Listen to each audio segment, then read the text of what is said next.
19 millions de dollars qu'aurait détourné l'ancien ministre de la Justice font partie des 325 millions de dollars américains payés par l'Ouganda pour l'indemnisation des victimes de la guerre de 6 jours en juin 2000 entre les armées rwandaises et ougandaises dans la ville de Kisangani. Depuis le début du procès le 9 juillet dernier, Constant Mutamba parle d'un complot politique contre sa personne. Dans sa dernière plaidoirie, il a plaidé non coupable. Donc ces 19 millions n'ont jamais été décaissés, touchés, je veux dire. Le ministre de la Justice n'a touché à aucun dollar de ce fonds. Mais dans la conclusion, le ministère public dit que le ministre de la Justice a détourné 19 millions.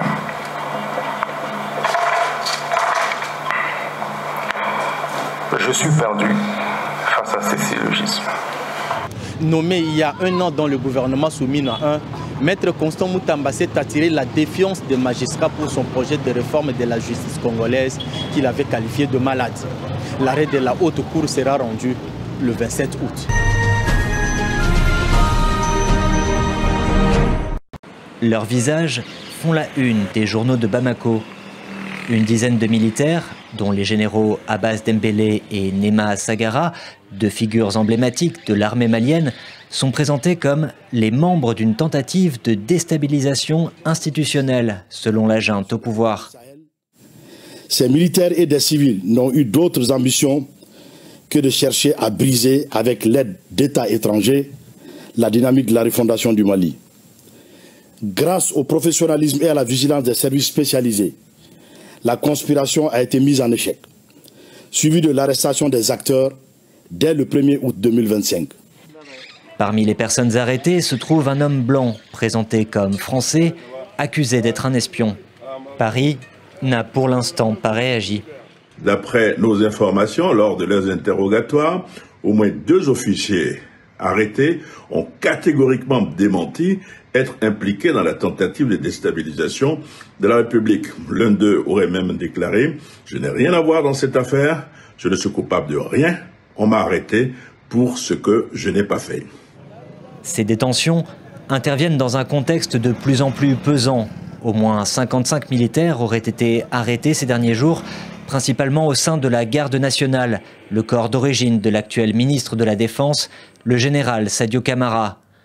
2 anciens premiers ministres, Choguel Maïga et Moussa Mara, sont également derrière les barreaux.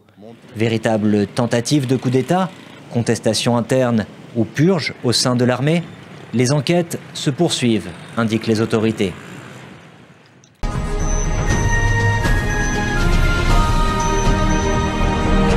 Exprimant à la télévision nationale, le ministre malien de la Sécurité, le général Daoud, a expliqué que ce sont les services de renseignement du Mali qui ont déjoué la tentative de déstabilisation des institutions de la République. Selon lui, il y a des militaires maliens impliqués. Il a notamment 2 généraux. Le premier, Abbas Dembélé, c'est un homme très populaire au sein des troupes. Et le deuxième est une générale, une femme, Nema Sagara, de l'armée de l'air.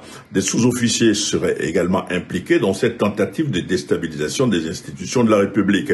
Le gouvernement malien cite également le cas d'États étrangers qui seraient impliqués dans cette tentative. À la télévision nationale, des photos de suspects ont été montrées. Parmi ces photos, celle présentée comme la photo de ressortissants français qui auraient tenté de manipuler hommes politiques, des civils et également des militaires pour la réalisation de ce coup de déstabilisation des institutions. D'après nos informations, lors de leurs interrogatoires, au moins 2 officiers arrêtés ont catégoriquement démenti être impliqués dans la tentative de déstabilisation de la République. L'un d'eux aurait même déclaré « Je n'ai rien à voir dans cette affaire, je ne suis coupable de rien, on m'a arrêté pour ce que je n'ai pas fait ».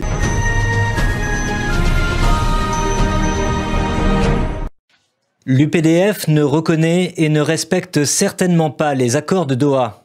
En fin de compte, Kisangani sera réuni à l'Ouganda. Ces 2 tweets, publiés le 25 juillet dernier, ont suscité l'indignation en RDC. L'auteur n'est autre que le chef de l'armée ougandaise, également fils du président Yoweri Museveni, habitué aux sorties outrancières et provocatrices. Supprimés depuis, ces tweets ont fait réagir l'opposition congolaise. Les propos du général Muhoozi, je les trouve scandaleux, mais aussi attentatoires contre la souveraineté de notre pays. Moi, je pense qu'il est temps qu'on puisse essayer un peu de mettre les choses au clair dans le cadre de la coopération entre la RDC et l'Ouganda. En mars dernier, Muhoozi Kainerugaba avait déjà mis de l'huile sur le feu. Dans une série de tweets, il affirmait ne pas s'opposer aux rebelles du M23 s'ils prenaient Kisangani. Un soutien épinglé dans un rapport du groupe d'experts de l'ONU, toujours nié par Kampala.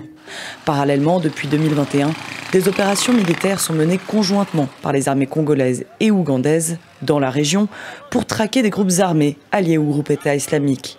Une coopération militaire renouvelée le 20 juin dernier à Kinshasa.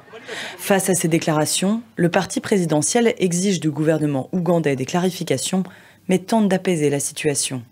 Parler de la guerre, je crois que c'est peut-être aller trop loin, mais quand même c'est un incident diplomatique pour lequel nous demandons clairement des explications du gouvernement ougandais. Dans ces entités, il y avait la menace des ADF. Et aujourd'hui, nous sommes en train de voir que l'opération se passe très bien sur le terrain. Nous disons qu'il faut être aussi prudent par rapport à ces sorties médiatiques. Le général Muhoozi a aussi annoncé s'installer à Bunia, en RDC, afin de suivre de près l'évolution des opérations militaires, pour la plus grande crainte de la société civile congolaise. Nous sommes en train de courir une balkanisation froide. Il y a lieu de nous prendre en charge.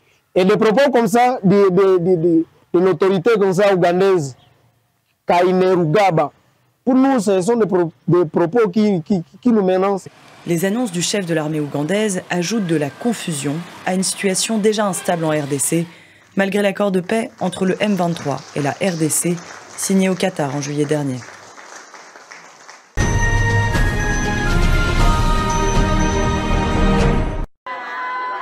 Les images ont fait le tour des réseaux sociaux congolais.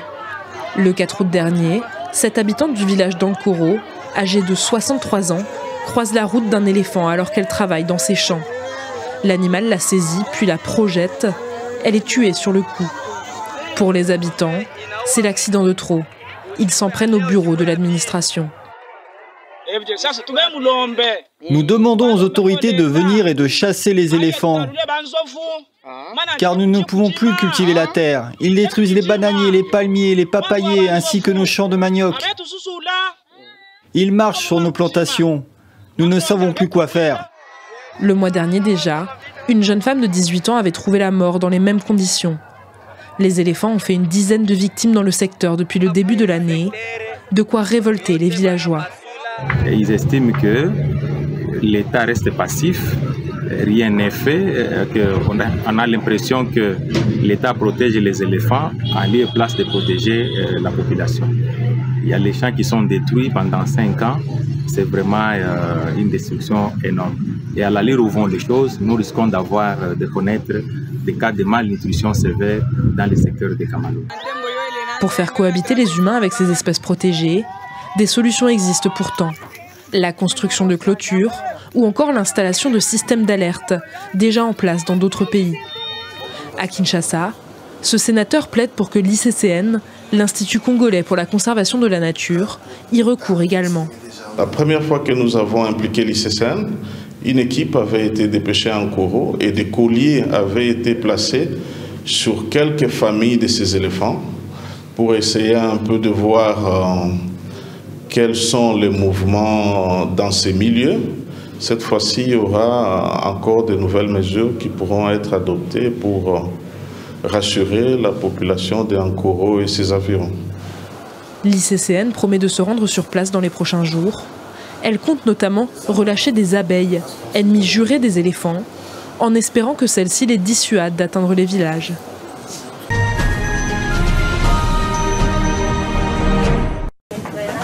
Des patients affaiblis, déshydratés. Ces dernières semaines, une épidémie de choléra frappe les camps de déplacés du Darfour Nord. Une maladie diarrhéique grave, transmise par l'eau et la nourriture contaminée, qui peut tuer en quelques heures sans traitement. J'avais des vertiges et des diarrhées, alors on m'a amenée ici. J'allais un peu mieux, mais je suis retombée gravement malade en arrivant ici. Je suis là depuis 4 jours. Taouila est le foyer le plus sévèrement touché par la maladie. La ville accueille près de 500 000 déplacés. Beaucoup ont trouvé refuge ici après l'attaque du camp de Zamzam en avril 2025, pris d'assaut par les paramilitaires des forces de soutien rapide. La population est désormais livrée à elle-même. Selon le Conseil norvégien pour les réfugiés, seuls 10% de ses habitants ont un accès fiable à l'eau. Nous n'avons pas d'eau, nous n'avons rien. Nous n'avons aucun service, pas même de toilettes. Les enfants défèquent en plein air. Il n'y a pas de médicaments et les enfants sont malades. Face à l'urgence, l'ONG Médecins sans frontières a mis en place un centre de traitement à Taouila, mais il est déjà débordé. Au cours des 4 dernières semaines, nous avons pris en charge un total de 1594 cas, ce qui est beaucoup dans notre centre de traitement du choléra. Les convois humanitaires peinent à rejoindre la région, bloquée par les groupes armés. Et la saison des pluies, qui rend de nombreuses routes impraticables, entrave encore plus l'acheminement de l'aide, notamment des vaccins. Selon l'UNICEF, plus de 640 000 enfants de moins de 5 ans sont menacés par la maladie dans le Darfour Nord.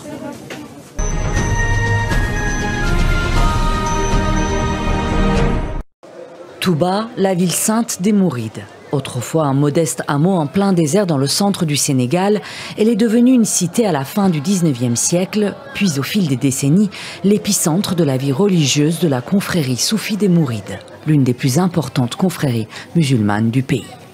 Chaque année, des centaines de milliers de pèlerins y convergent pour le Grand Magal, en Wolof, la grande célébration. L'anniversaire de l'envoi en exil du fondateur du mouridisme, Cheikh Ahmadou Bamba, dit Serigne Touba.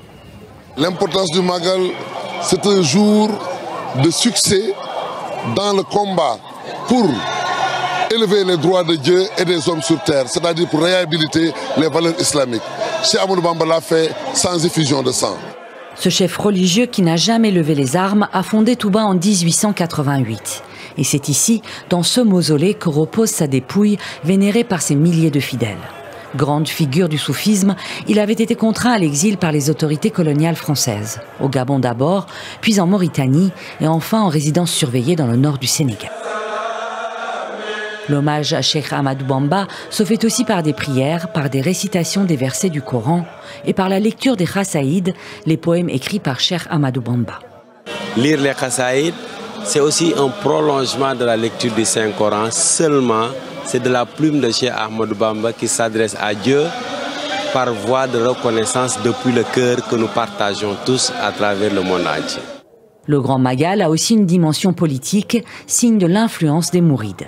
Il est un passage quasi obligé pour les hommes politiques, notamment les candidats à l'élection présidentielle sénégalaise. Pays réputé pour sa tolérance religieuse, le Sénégal compte plus de 90% de musulmans, adhérant pour la plupart à l'islam soufi et représentés par 4 principales confréries, dont les Mourides.